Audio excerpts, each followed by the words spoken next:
Olá a todos, bom gente, eu vim aqui fazer mais um vídeo agora sobre um projeto novo que eu estou fazendo sobre a decodificação das notas maçoréticas do livro de Ezequiel. Tá? Esse é um trabalho que eu estou fazendo aí, muito cansativo, muito trabalhoso, tá? Que eu resolvi fazer para um amigo. Ele foi meu professor de hermenêutica no seminário e, além de pastor, ele é também ufólogo, que é o doutor professor Eduardo Virgínio Filioni. Então ele tem um livro falando sobre discos voadores das escrituras sagradas. Tá? E dentro dos textos em português, ele achou realmente os textos que mencionam discos voadores na Bíblia. Então eu resolvi fazer essa parte decodificando essas notas maçoréticas ali.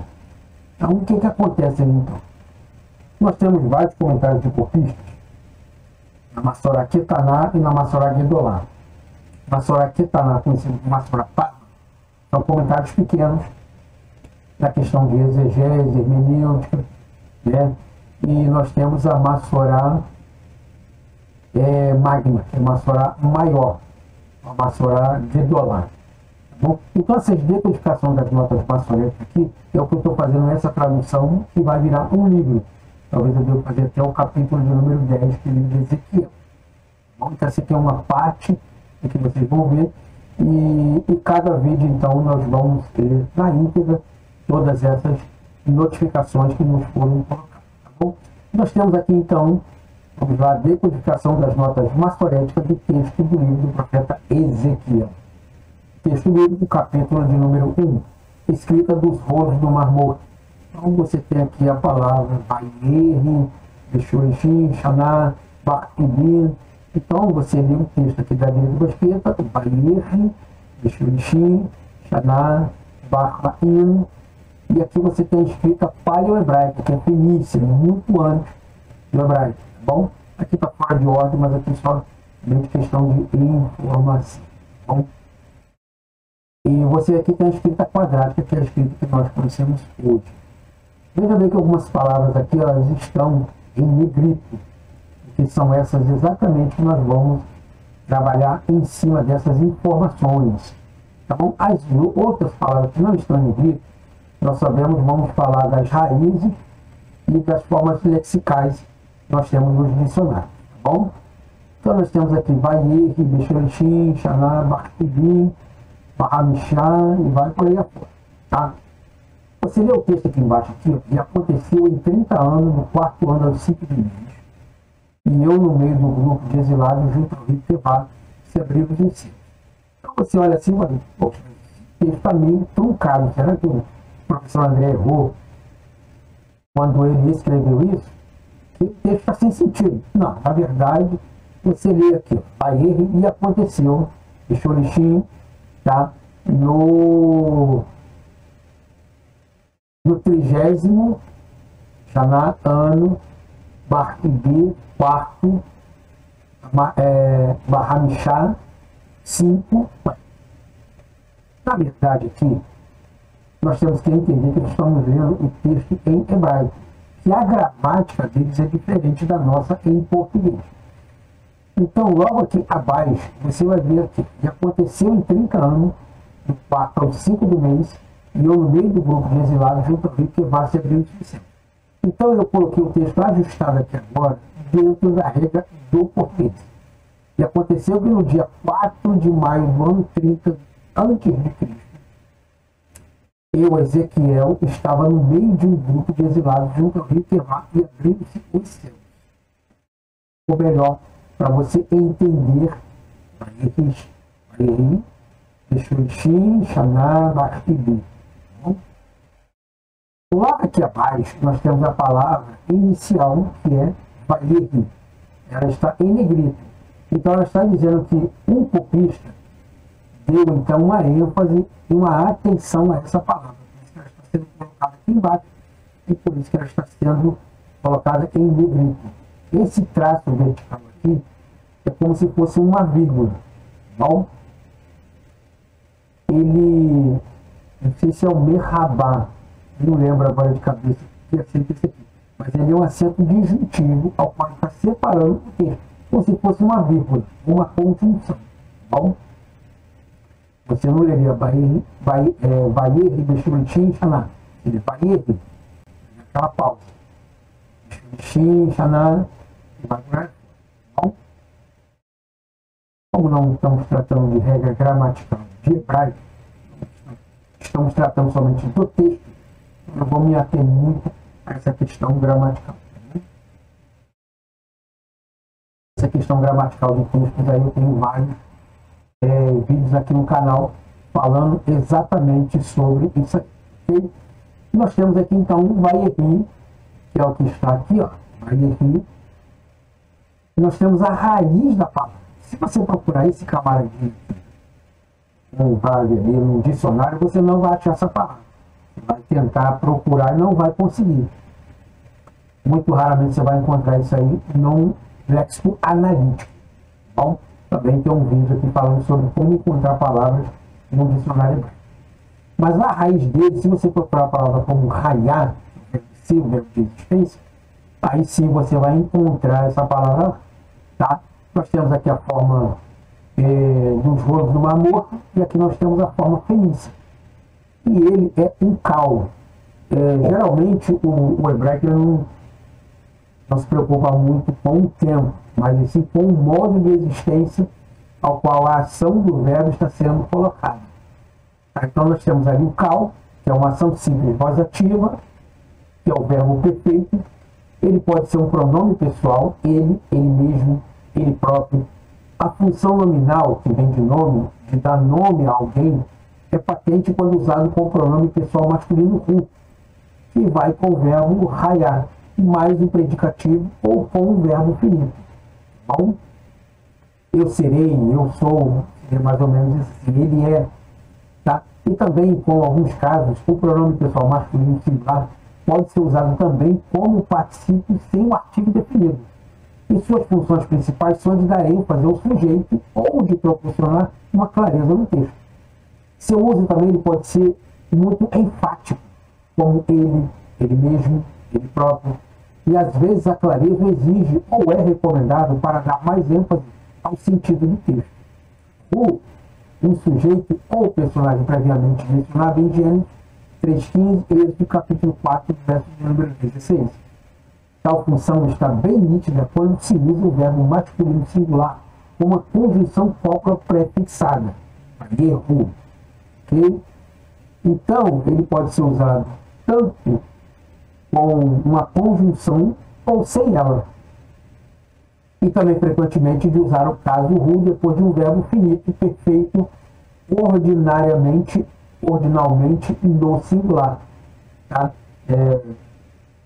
Pode ser usado como ele, 3, né? 2, é de uma oração relativa, aquele que, sendo real ou potencial, indicando ou subjetivando. Assim, o pronome pessoal da principal frase, no caso aqui, o sujeito da frase, Ezequiel, ele, que aconteceu, e ele mesmo, né? Ele está dizendo que ele está sendo participante, que está sendo testemunha do que ele está vendo. Então ele também pode ser tomado como um simples cópula, ou pode ser um enfático ele, esse, aquilo, ou aquele que me chamou, esse é o seu nome. Ou também pode funcionar como um particípio presente singular, nominal da terceira pessoa, ele, estando ele, podendo assim representar um imperfeito durativo ou um futuro próximo, e aconteceu, e acontecerá, ou vai vir. Também pode ser traduzido numa frase verbal como um auxiliar. Já o particípio com o artigo definido substantivado tem outro tratamento lexicográfico. Introduz uma cláusula exegética, que é um adjetivo relativo ou pertencente à exegese, que constitui exegese, é a etimologia, que é a origem da palavra exegética, mais o que e mais ico.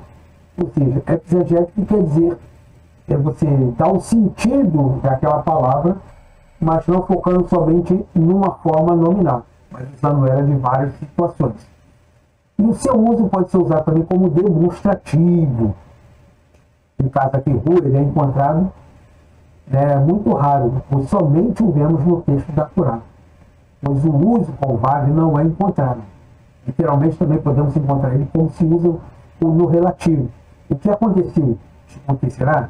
Aquele dia, aquela noite, aquele lugar, aquele povo. E seu uso também pode ser usado com muita frequência e faz às vezes de cópula. Cópula de popular, de juntar, né? Como os demais pronomes pessoais, sejam eles no singular, plural, de gênero masculino ou feminino, aqui o tempo será definido pelo contexto. Em língua portuguesa pode ser encontrado o equivalente de verbo ser, estar, existir. Outros autores o colocam como verbo de oração nominal. Então você está vendo aqui que só o verbo rir, ele tem várias funções sintáticas dentro do texto.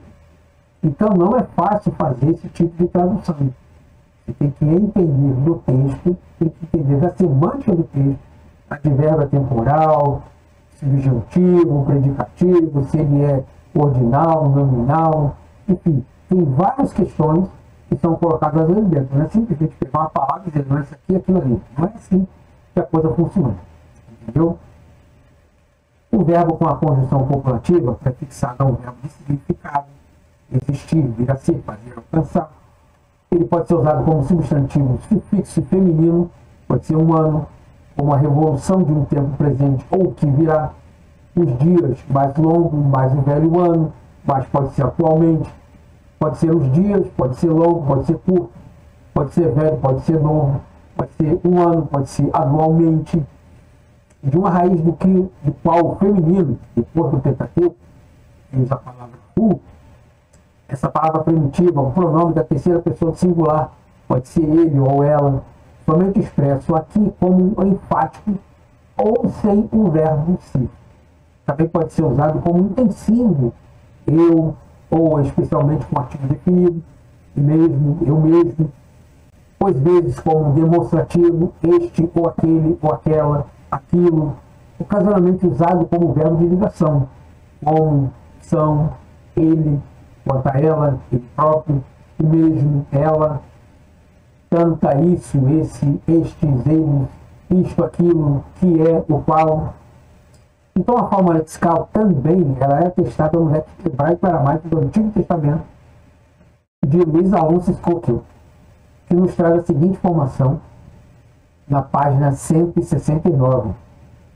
Pronome pessoal feminino da terceira pessoa singular, ela. Usa-se como um neutro, não existe na língua portuguesa.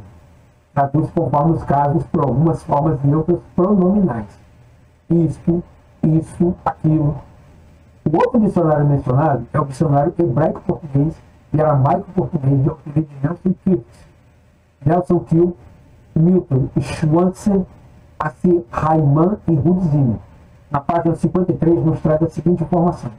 O nome pessoal da terceira pessoa do feminino singular, ela. O dicionário hebraico-português de autoria de Rivka Benzin não traz nenhuma informação na sua lista de palavras.